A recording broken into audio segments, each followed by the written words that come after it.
Pangarap namin magka-shelter dito sa ating barangay dahil isa tayo sa pinakamaraming cases na gender-based violence, emotional, verbal, and marami ring physical abuse. May rape cases din. That time, nagkakasakitan na po kami. Natulak na po kasi ako sobrang lakas. Tapos naano niya po ako dito sa ulo na hampas. Natakot po kasi ako. So, kailangan ko na po talagang humingi ng tulong sa barangay.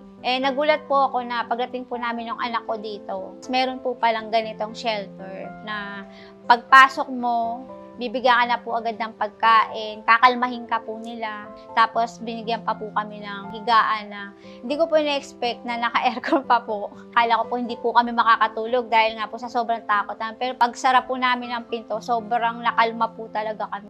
Ang immediate objective namin is may matakbuhan silang lugar na safe para sa kanila. Unang-una, may makakausap sila agad na mga trained staff natin. And after that, iniimbestigahan na po namin kung ano po yung nangyari sa inyo. Isa po yan sa objective natin is makapag-file din ng cases laban sa mga suspect. Then we bring them to medical facilities kung kailangan nila ng medical attention. That time po kasi, umalis po kasi asawa kasi natakot.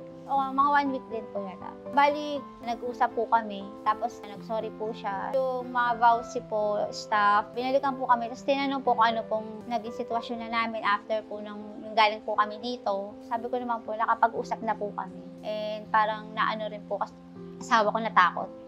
Pagka physical abuse or emotional abuse, meron tayong ini-issue na barangay protection order. Mostly naman, naayos namin dito, napapatawag namin dito, pinagsasabihan namin, sinisiguro talaga namin na hindi na mauulit yung mga pang-aabusong nangyayari sa kanila. Our hope is to spread awareness sa ibang community na ang barangay pala ay may magandang role na magagawa para sa mga naabuso. Hindi siya ganun kadali dahil kailangan ng maraming staff, maraming facilities. Pero sa tingin ko, kayang-kaya ng bawat barangay na magtatag ng ganitong klaseng pasilidad. Sobrang thankful po ako sa inyo kasi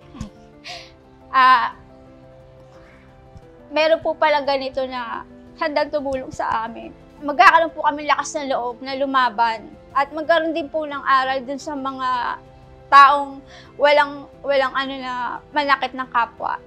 Meron pong tutulong sa amin para bumangon uli at saka maging normal uli yung buhay.